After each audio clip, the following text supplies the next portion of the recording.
Israel Watch welcomes you. The Hebrew media, through its commentators and analysts, has been discussing the threats made by the leaders of the occupation against Iran and its nuclear program, presenting various hypotheses about the potential attack being planned. Meanwhile, the ongoing launch of Yemeni missiles targeting the occupied Zionist territory remains a central focus for Israeli experts. We will delve into these topics with our guest in the studio, Mr. Ali Haydad, who specializes in Israeli affairs. Welcome, esteemed guest.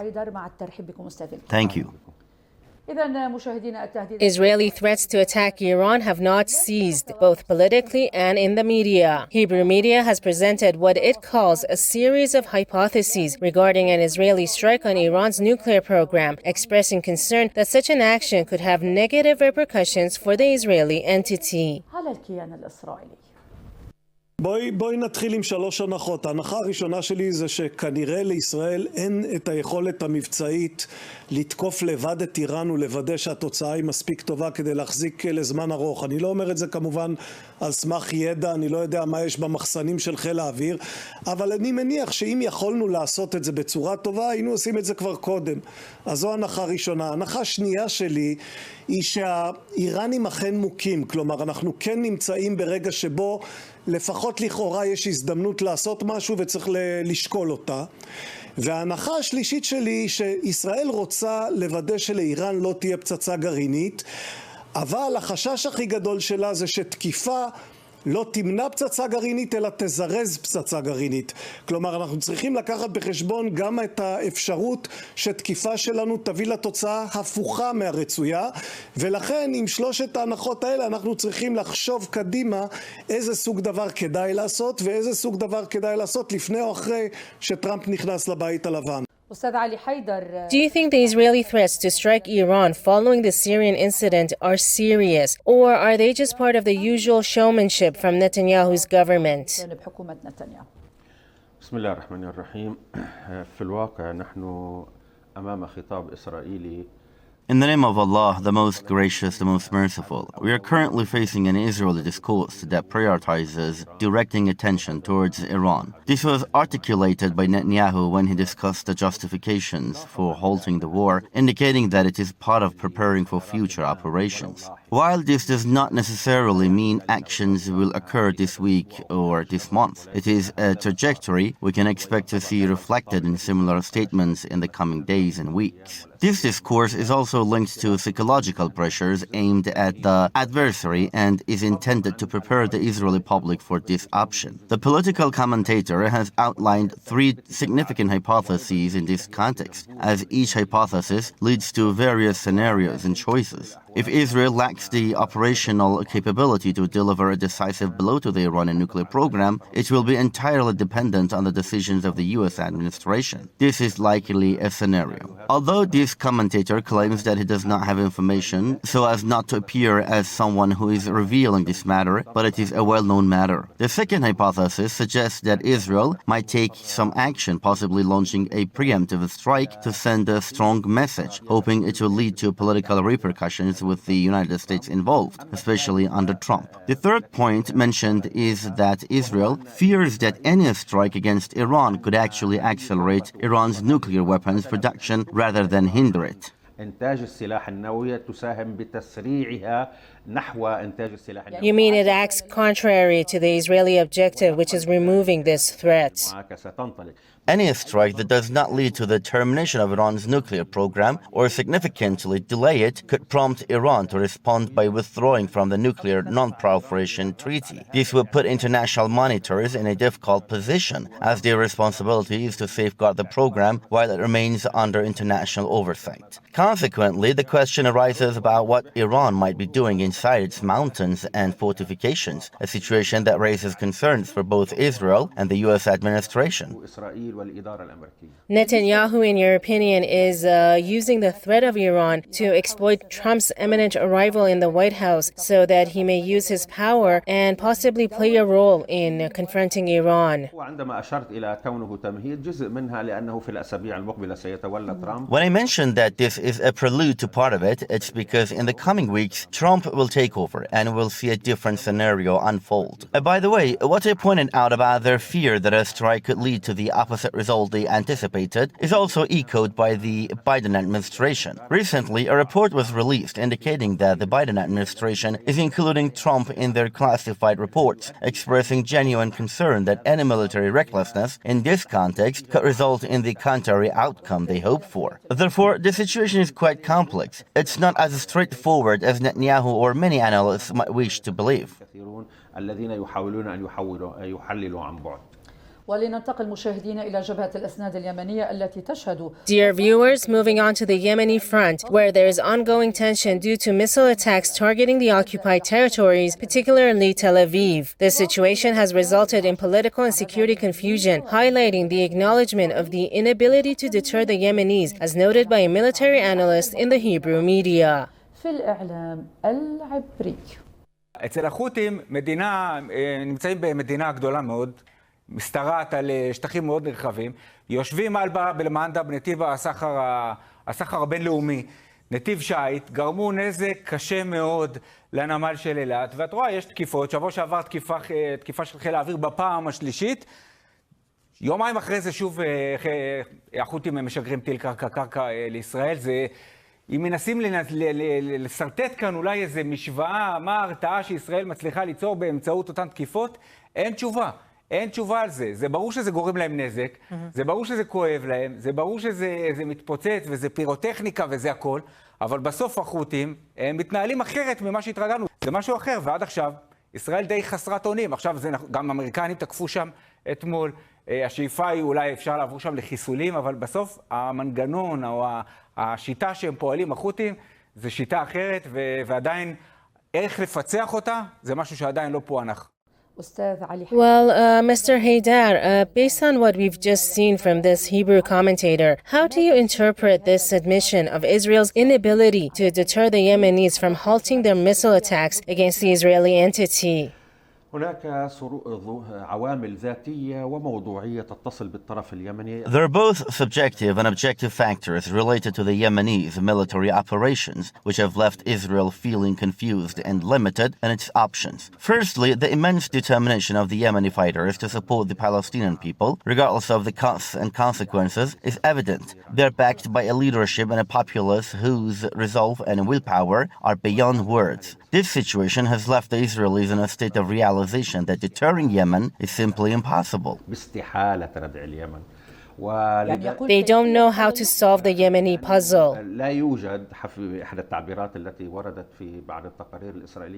That's because there's no term for deterrence in the Yemeni lexicon, as noted in some Israeli reports, which presents a challenge for Israel. Additionally, the geographical distance of 2,000 kilometers limits the Israeli Air Force's ability to carry out strikes like those in Lebanon and Gaza. Striking important centers in Yemen requires sustained efforts by Israeli military, which are hindered by this long distance. Furthermore, Yemen's vast territory spans hundreds of thousands of kilometers, unlike the much smaller areas of 365 kilometers in Gaza or 10,000 kilometers in Lebanon. This also restricts Israel's options. Ultimately, Israel recognizes that it cannot act alone. Netanyahu has mentioned that they are planning regarding Yemen not in isolation, but in collaboration with American and British partners. Nevertheless, they continue to face a determined and resilient Yemen resolve that is evident every day. يواجهون تصميما وإرادة يمنية تتجلى في كل يوم. But Israel claims that it makes this decision independently. بالنسبة لليمن يعني. طبيعة الحال الجميع يعلم صحيح أن هناك احتضان دعم بالموقف السياسي. Everyone is aware of the situation in Yemen. While there is political support and backing, Yemen maintains its independent decision-making and will, driven by ideological and strategic beliefs. Therefore, the potential for external influence or reliance on such influence is not a viable option in this context. Is it possible that Netanyahu's administration and the occupying army might resort to assassination tactics after the failure of airstrikes to achieve their goals, considering what you have kindly pointed out? They will do everything they can, whether it involves targeting leaders or professional figures who play a role in developments within Yemen, military capabilities, storage warehouses, missiles, or civilian facilities. This will pursue all possible actions. But some of these targets require precise intelligence. This situation compels Israel to collaborate with regional and international entities in this area, hoping to gather the necessary information to carry out these strikes. However, I believe that the Yemenis have learned from their experiences as well as from those of Lebanon and Gaza in this context.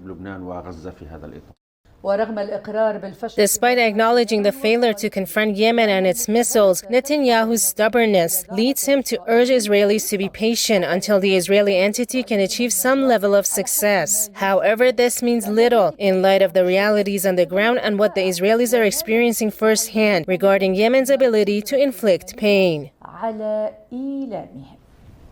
נכון, והוא גם אומר, תחכו, כלומר, סבלנות, אנחנו בסוף נצליח בגדול במסר שלו. תראי, אמר רועי, ובצדק, האמריקנים תקפו יותר פעמים מישראל בתימן, אם שמים את זה על איזשהו גרף. ועדיין היקף הפגיעות, שאגב, תימן מאיימת גם על הצי האמריקני, ותימן, אני זוכרת עוד מלפני עשור בערך אחורה, היה פעילות ענפה של החות'ים, שבאמת איימה על הצי האמריקני. וחשבו רבות מה לעשות, ובסוף הצליחו לא לעשות הרבה. ואני חושבת שבמידה רבה הסיפור הזה מלמד את המצוקה שמגיעה אליה המערב. ארצות הברית מנסה, תוקפת באמת בתדירות כמעט חודשית בתימן, זה לא מספיק. ישראל מנסה, תוקפת בתדירות גם לא חודשית, אבל 3 פעמים לפחות תקפה ישראל. מספיק היסטורית. בדיוק, בתימן, וזה לא מספיק. ולכן, אם עד עכשיו, אני לא יודעת אם היה דסק תימן באגף המודיעין, אבל הוא צריך להתרחב, כי זה, אמר ראש הממשלה נתניהו בעצמו, בעצם עיקר הפעילות היום שנותרה מאיימת על ישראל מהציר השיעי, היא בתימן. What do you think about Netanyahu's comments urging Israelis to be patient, as he believes he will ultimately succeed in deterring the Yemenis? He has no choice but to say this because almost every day there are rockets and drones from Yemen that disrupt the economic and social systems, leaving the settlers feeling insecure and fueling the narrative of Israeli deterrence and victory. Those who initiated this are aware of the limited capabilities of Israel in this context and in facing this situation, but he cannot accept it as a reality and adapt accordingly. Therefore, he urges them to be patient and wait, suggesting that once Trump arrives, they will see what actions to take. This does not mean they will be inactive before Trump. Rather, he's trying to delay and instill hope, making promises in this regard. He bets that at some point, he will launch unprecedented severe strikes against Yemen, which I believe will lead to extensive and unprecedented aggressive decisions by him. But he expects them to be patient despite Yemeni ballistic missiles falling on Tel Aviv. It's understandable that they're concerned about the missiles coming in every day. The situation is quite illogical, but what can he say? He can't promise anything like, I'll take care of the Yemenis tomorrow, nor he can say, I'll stop the Yemenis from launching missiles. As you mentioned, Mr. Haidar, it reflects on the economic, urban, and social dynamics, but the threat from Yemen also prompts the American fleet to operate in the Red Sea. This Israeli correspondence raises the question of the significance behind the fleet's failure to counter Yemen's missile attacks targeting American and British aircraft carriers, including the recent F-18 fighter jet. The Israelis' view of the situation is that if the United States, with all its capabilities and aircraft carriers positioned relatively close to Yemen, has not achieved the desired results in deterring Yemen or destroying its capabilities, then what can we expect from ourselves? Israel is much farther away from Yemen and has limited capabilities. It seems to suggest to the Israeli public that they need to be realistic to avoid a shift in the situation. What options do the Americans and Israelis have together to address the situation in Yemen? Do you think that the ground invasion, as threatened by the officials, could be somewhat effective? The likelihood of a ground invasion by Americans seems low, but their allies in the region are already being mobilized. Additionally, they will aim to deliver severe blows to the living conditions in Yemen to exert pressure on the Yemeni people. The Yemeni people have become accustomed to hardship after enduring years of war. It's true that we shouldn't underestimate the situation, but what can Israel and the US do? They're likely trying to gather intelligence to carry out targeted strikes against Yemen's leadership and capabilities. In the end, that's all they can really do.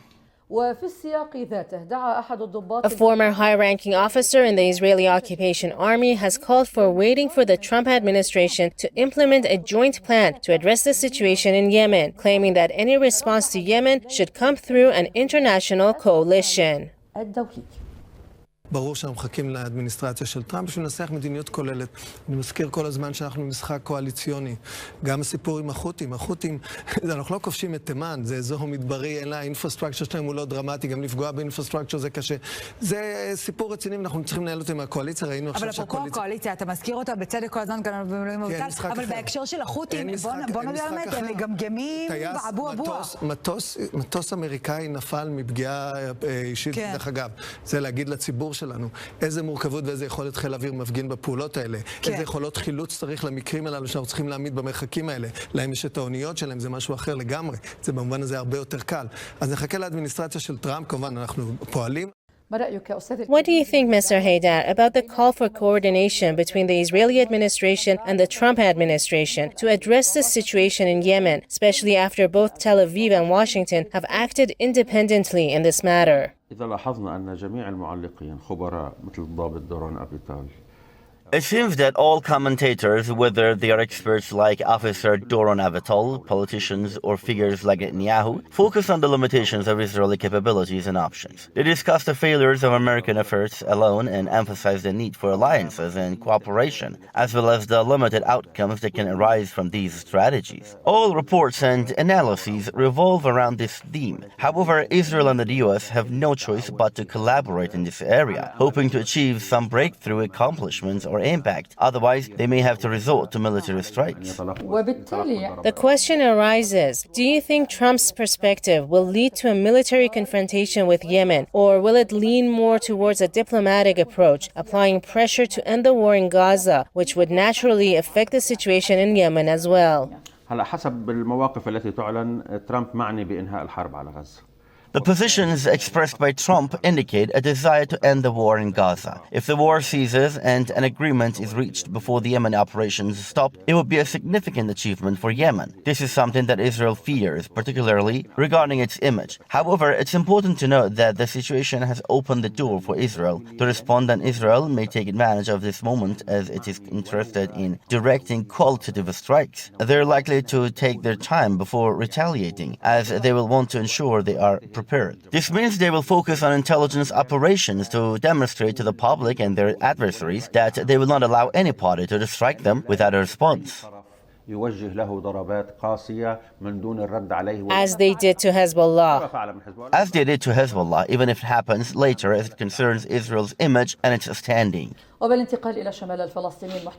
Moving to the north of the occupied Palestine, the significant destruction in the settlements near the border with Lebanon caused by Hezbollah's missiles and drones over the past 15 months weighs heavily on the residents there. They are left questioning the promises made by the leaders of the occupation regarding changing the rules of the game and ensuring safety for the settlers during the war with Lebanon.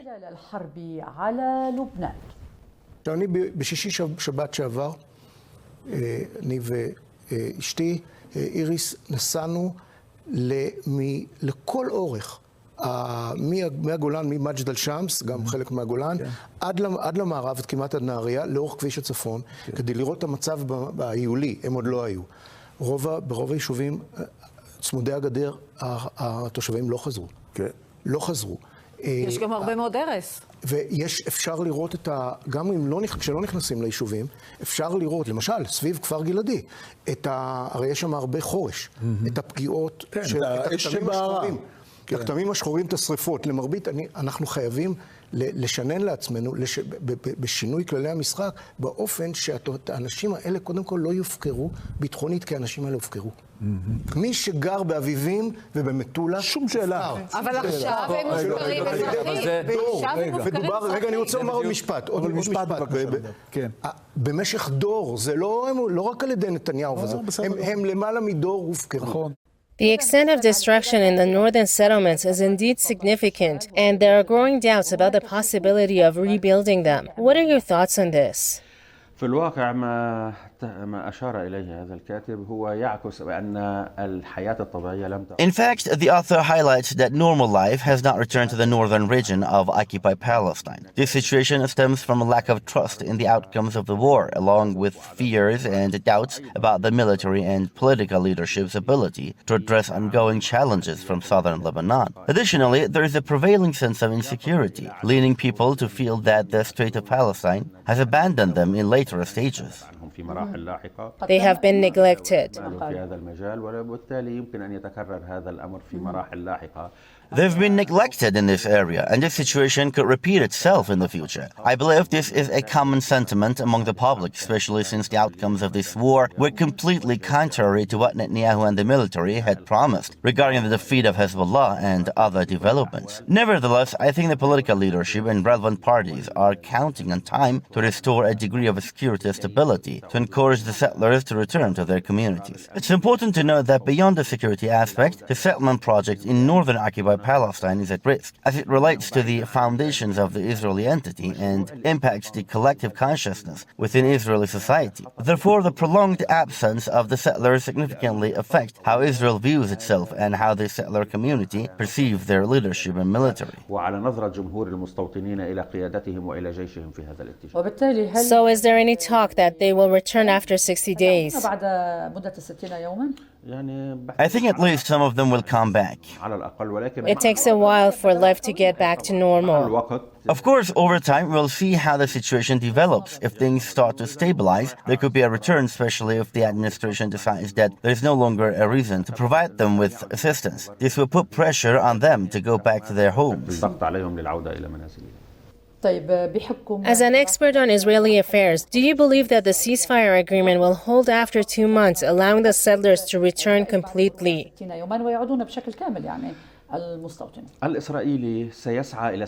The Israeli side will aim to take full advantage of the situation in Syria. Given the recent developments on the Syrian front and the disruption of supply routes, it appears that Hezbollah is now more involved, especially considering the outcomes of the war and the destruction. This situation suggests a reluctance to escalate into military confrontations. Israel will likely try to leverage this to establish a more aggressive stance or to impose specific points of contention.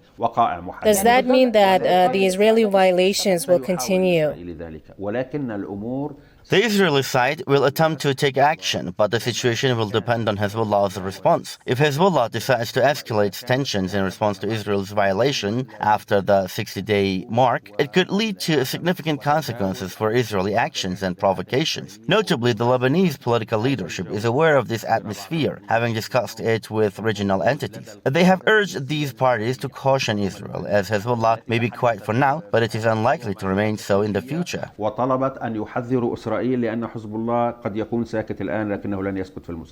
Expert on Israeli affairs, Mr. Ali Haidar, thanks for joining us in this episode of Israel Watch. Dear viewers, I appreciate your attentive following. Until we meet again tomorrow, take care.